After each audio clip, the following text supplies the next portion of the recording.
नमस्ते मेरे प्यारे विद्यार्थियों, आप सभी का आपके अपने चैनल हिंदी विद दीप्ति मेहता में हार्दिक स्वागत एवं अभिनंदन।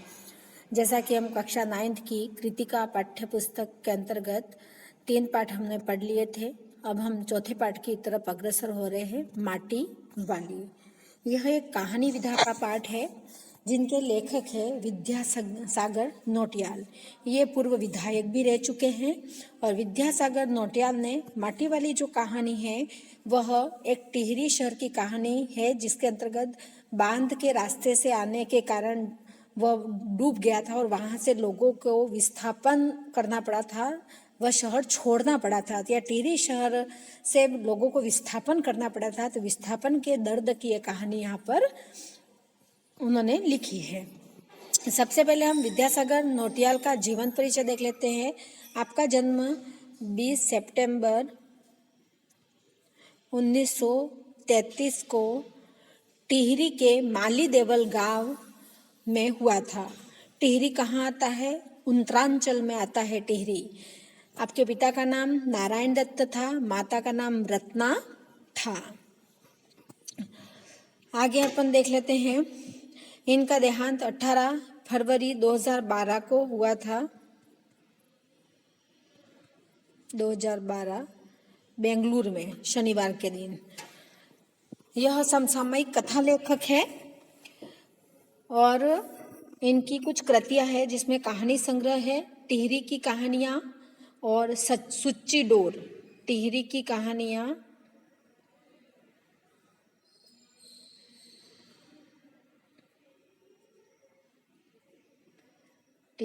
कहानियां और एक है सुच्ची डोर। अपन यहाँ पे सच्ची बोलते हैं, वहां पर उधर उत्तरांचल की ओर सुच्ची डोर। ये इनकी कहानियां हैं। इनके उपन्यास है उलझे रिश्ते, बीम अकेली, सूरज सबका है, उत्तर बाया है, झुंड से बिछुड़ा, यमुना के बागी बेटे।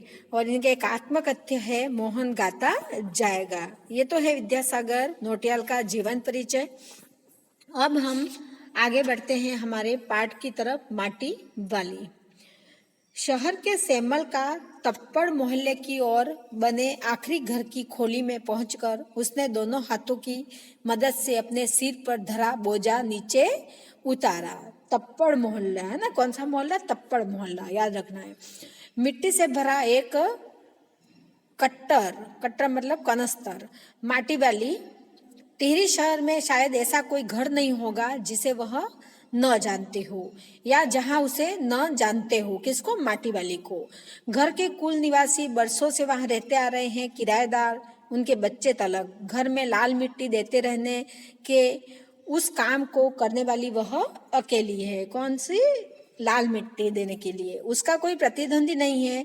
उसके बगैर तो लगता है टिहरी शहर के कई घरों में चूल्हों का जलना तक मुश्किल हो जाएगा। वहां न रहे तो लोगों के सामने रसोई और भोजन कर लेने के बाद अपने चूल्हे चौकी की लिपाई करने की समस्या पैदा हो जाएगी। पहले क्या होता था, कच्चे मकान होते थे और चूल्हे होते थे, तो खाना बना देने के बाद या कोई अवसर आता था चूल्हे को लेपना पड़ता था और वो लाल मिट्टी से लेपते थे। तो लाल मिट्टी देने वाली अकेली माटी वाली थी, तो उसके न होने पर रसोई घर बंद हो जाया करते थे, ऐसा लगता था। भोजन जुटाने और खाने की तरह रोज की एक समस्या, घर में साफ लाल मिट्टी तो हर हालत में मौजूद रहनी चाहिए। क्यों? क्योंकि लाल मिट्टी होगी तो ही अपन जैसे अभी खाना खा के क्या करते हैं, टाइल्स में पोछा करते हैं, वैसे पहले खाना बना देने के बाद लाल मिट्टी से लेप दिया करते थे। चूल्हे चौकों को लिपने के अलावा साल 2 साल में मकान के कमरों दीवारों की गोबरी लिपाई करने के लिए भी लाल मिट्टी की जरूरत पड़ती रहती थी, यानी गोबर मिलाकर लाल मिट्टी में उसको लिपते थे। शहर के अंदर कहीं माटा खाना है ही नहीं। भागीरथी और भिलांगना, ये नदियों के नाम है, भागीरथी और भिलांगना। 2 नदियों के तटों पर बसे हुए शहर की मिट्टी इस कदर रेतीली है कि उससे चूल्हों की लिपाई का काम नहीं किया जा सकता। यानी भागीरथी और भिलांगना नदी वहां पर बहती थी और दोनों नदियों के तटों पर बसे जो शहर की मिट्टी थी वह रेतीली मिट्टी थी, जिससे चूल्हों की लिपाई नहीं हो सकती थी। आने वाले नए किराएदार भी एक बार अपने घर के आंगन में उसे देख लेते हैं तो अपने आप माटी वाली के ग्राहक बन जाते हैं। घर घर जाकर माटी बेचने वाली नाटे कद की एक हरिजन बुढ़िया माटी वाली कौन सी कास्ट की थी आपको याद रखना है, हरिजन थी, बुढ़िया थी, नाटे कद की थी वह। शहरवासी सिर्फ माटी वाली को नहीं उसके कंटर को भी अच्छी तरह पहचानते हैं। रद्दी कपड़े को मोड़कर बनाए गए गोल टिल्ले का अर्थ है सिर पर बोझे के नीचे रखने के लिए कपड़े की जो गद्दी होती है, अपने यहाँ पर एढोना कहते हैं या एढोनी कहते हैं, उसको कहते हैं। गोल टिल्ले के ऊपर लाल चिकनी मिट्टी से छुलबुल भरा कनस्तर टिका रहता है। उसके ऊपर किसी ने कभी कोई ढक्कन लगा हुआ नहीं देखा। अपने कंटर को इस्तेमाल में लाने से पहले वह उसके ऊपरी ढक्कन को काट कर निकाल फेंकती है और ढक्कन के न रहने पर कंटर के अंदर मिट्टी भरने और फिर उसे खाली करने में आसानी रहती है। एक तरह का डिब्बा था वो। उसके कंटर को जमीन पर रखते रखते सामने के घर से 9-10 साल की एक छोटी लड़की कामिनी दौड़ती हुई वहां पहुंची और उसके सामने खड़ी हो गई। मेरी माँ ने कहा है जरा आप हमारे यहाँ भी आ जाना, अभी आती हूँ। घर की मालकिन ने माटी वाली को अपने कंटर की माटी कच्चे आंगन के एक कोने पर उड़ेल देने को कह दिया। यानी अपने कंटर यानी एक तरह का डिब्बे जैसा रहता था जिसमें वो भरती थी मिट्टी, तो वो उसके घर के मालकिन ने कहा कि एक कोने में रख दो, तो रख दिया। उसके बाद उसको कौन बुलाने आई थी? छोटी सी बालिका कामिनी बुलाने आई थी। घर की मालकिन ने माटी वाली को अपने कंटर की माटी कच्चे आंगन के एक कोने में पर उड़ेल देने को कह दिया। तू बहुत भाग्यवान है, चाय के टाइम पर आई है हमारे घर, भाग्य बनाए खाते वक्त। यानी उस घर की मालकिन क्या कह रही है कि तू तो माटी वाली को कह रही है तू तो बहुत भाग्यवान है क्योंकि तू चाय के टाइम पर आई है, और जब खाने के वक्त पर जो आता है वो क्या होता है? भाग्यवान कहलाता है। वह अपनी रसोई में गई और 2 रोटियां लेती आई। रोटियां उसे सौंप कर वह फिर अपनी रसोई में घुस गई। माटी वाली के पास अपने अच्छे या बुरे भाग्य के बारे में ज्यादा सोचने का वक्त नहीं था। घर की मालकिन के अंदर जाते ही माटी वाली ने इधर उधर तेज निगाहें दौड़ाई। हाँ, इस वक्त वो अकेली थी, उसे कोई देख नहीं रहा था। उसने फौरन अपने सिर पर धरे टिल्ले के कपड़े के मोड़ों को हड़बड़ी से एक झटके में खोला और उसे सीधा कर लिया। फिर इखरा खुल जाने के बाद वह एक पुरानी चादर के एक फटे हुए कपड़े के रूप में प्रकट हुआ।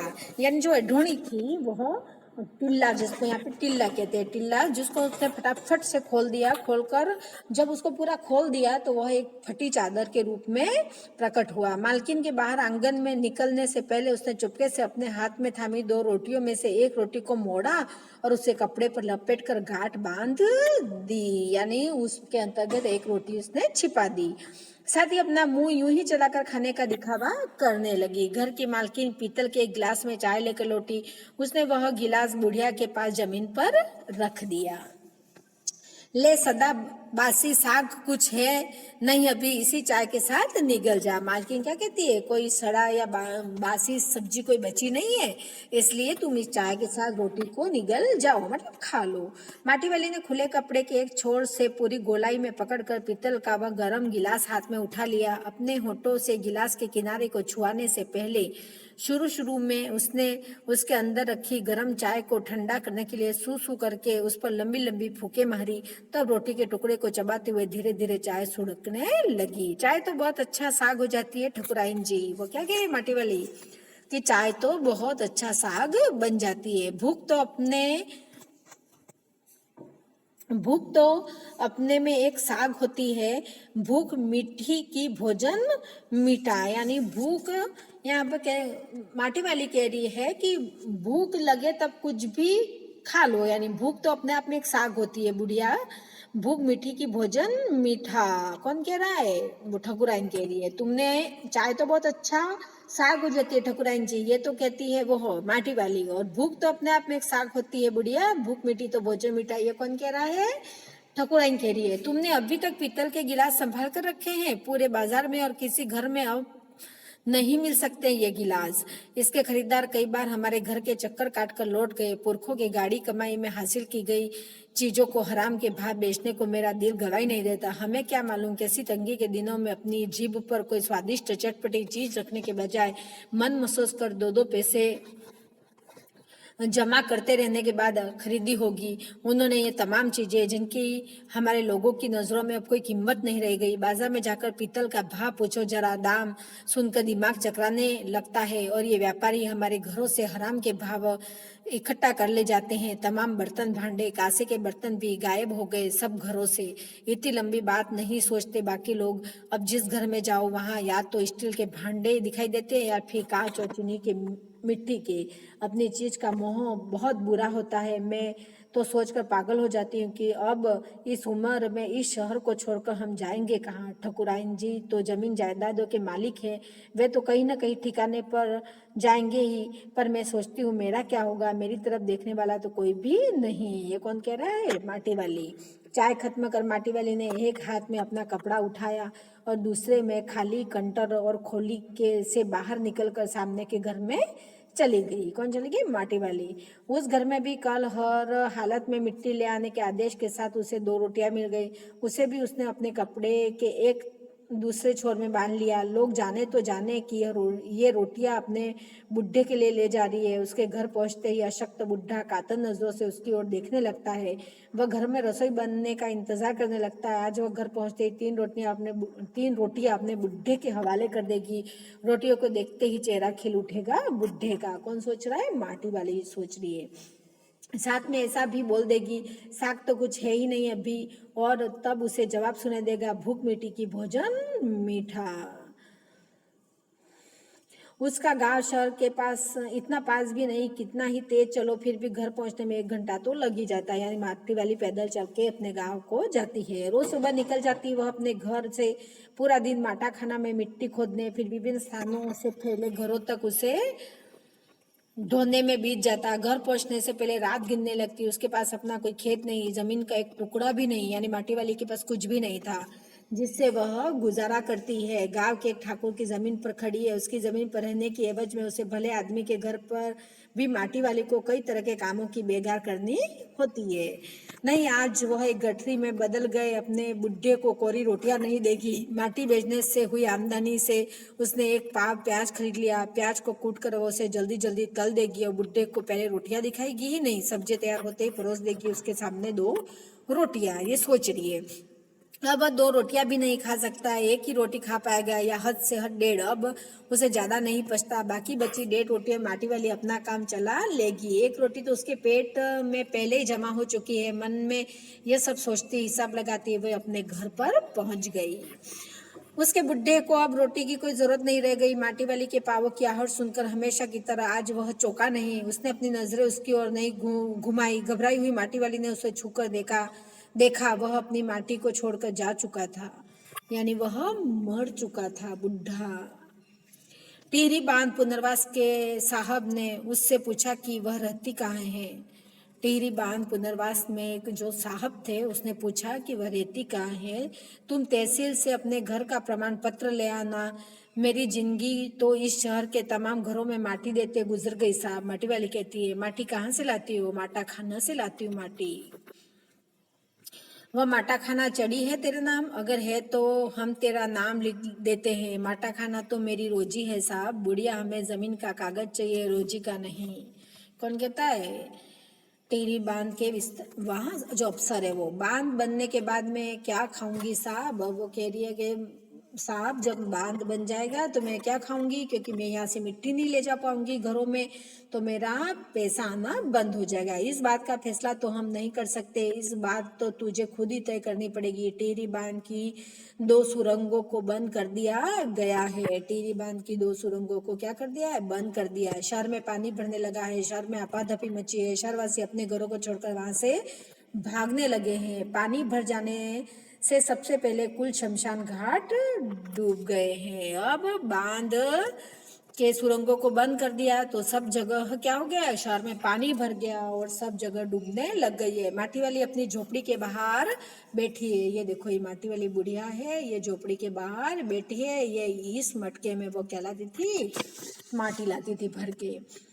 माटी वाली अपनी झोपड़ी के बाहर बैठी है। गांव के हर आने जाने वाले से एक ही बात कहती जा रही है, गरीब आदमी का शमशान नहीं उजड़ना चाहिए। पूछा जा सकता है कि गरीब आदमी का शमशान नहीं उजड़ना चाहिए, कौन कहता है? माटी वाली। कब कहते हैं? जब गांव में पानी घुस जाता है।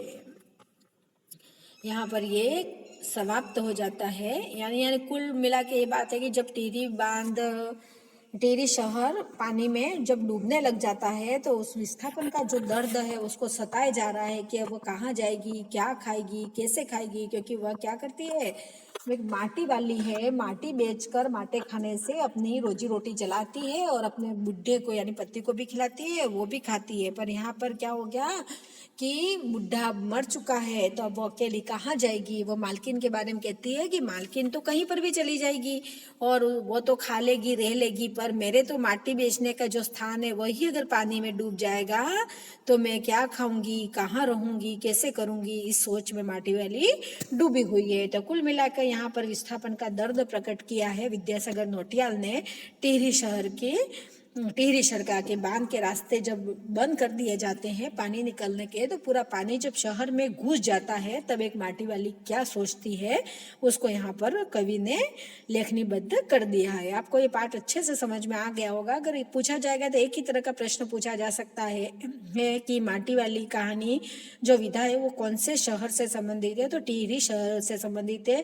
उसमें कौन से दर्द को छुपाया गया है, तो विस्थापन का दर्द उसमें छुपाया गया है।